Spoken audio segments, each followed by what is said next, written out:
Hello everyone, welcome to our channel IAC Steno. We are starting the passage at speed of 80 words per minute. Start.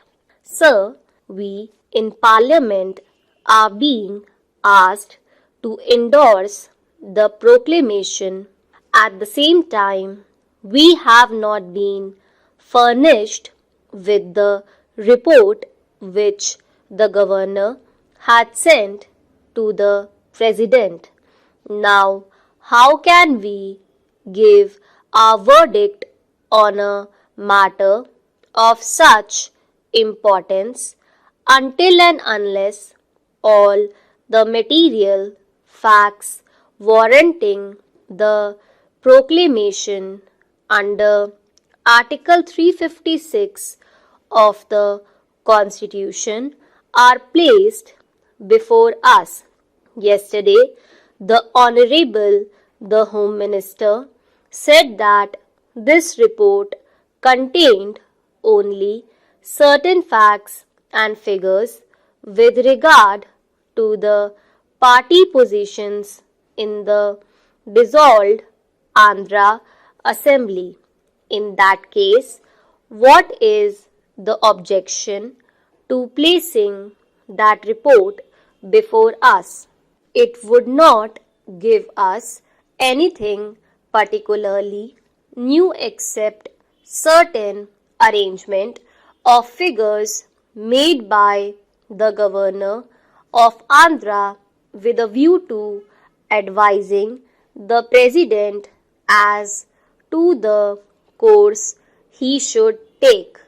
We submit that his report contains something else.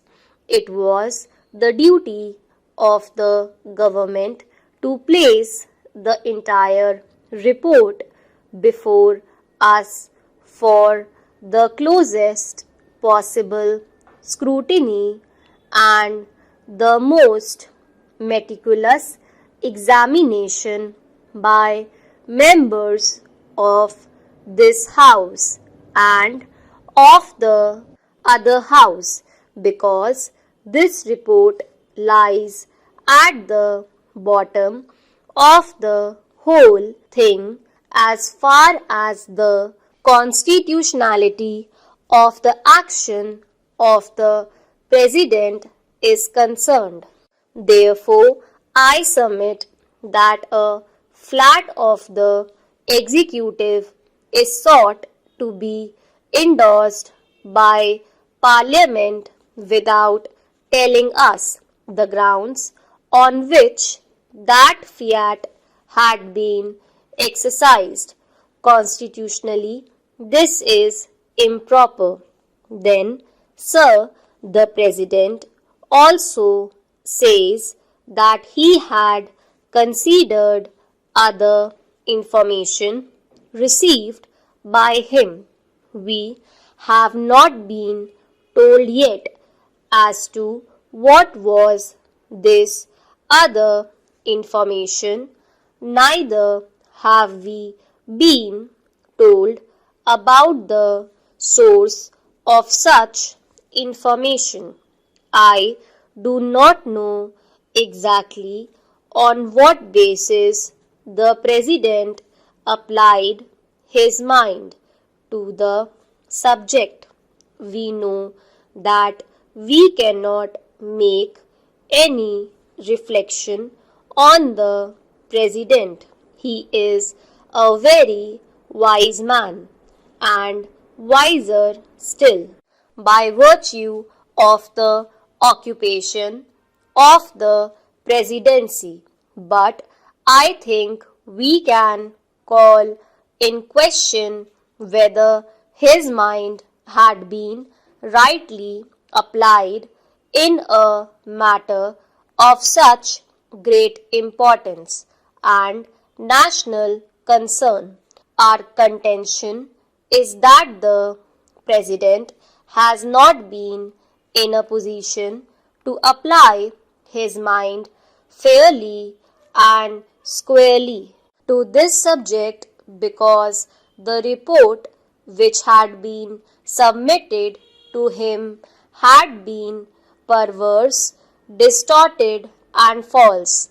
Our contention also is that the other reports which had been submitted to him are not fully objective and truthful.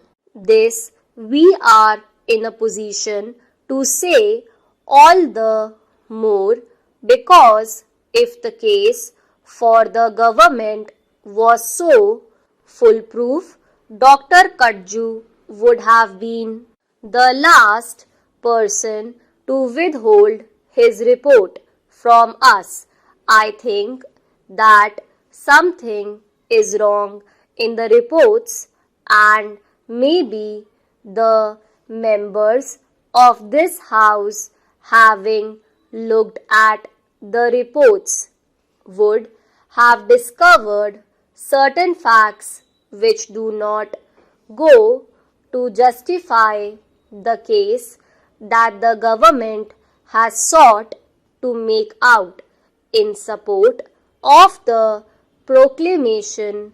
Apprehending such a possibility, I think Dr. Kudju has thought it wise to withhold this report from the House. Having done it, he asks us to endorse almost blindfold a measure which is described as undemocratic even by certain members of the Congress party.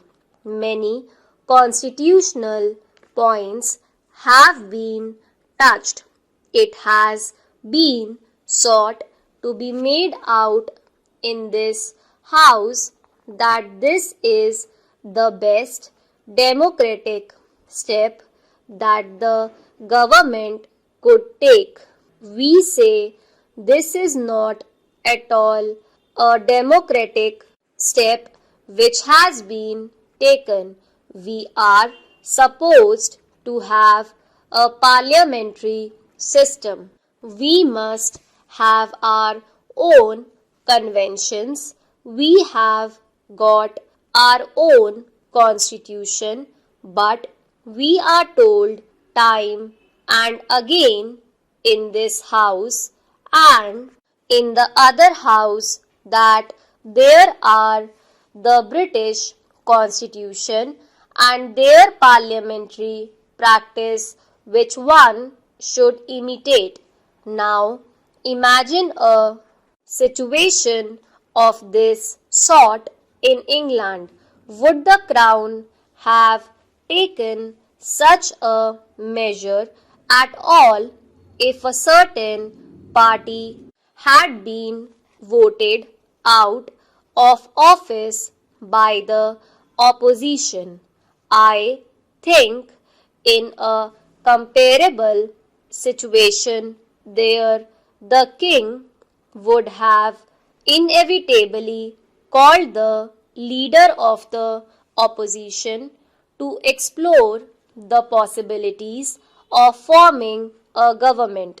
Without doing it, he would have never taken recourse to extraordinary measures like this.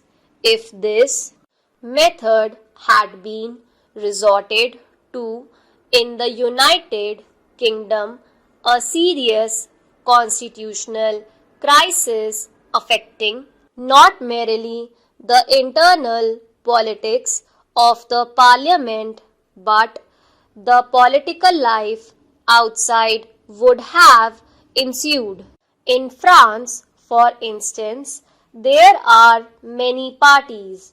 No party by itself enjoys an absolute or a comfortable majority.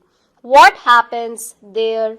Ministry is formed, and there we find the president takes upon himself the responsibility of exploring ways and means of finding whether any particular party or any leader of any party is in a position to present a government which would command the confidence of a certain majority in the Chamber of Deputies without resorting to that objective test.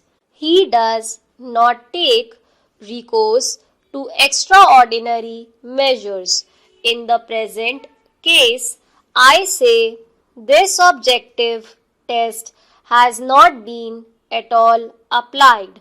One may or may not have certain feelings. Stop.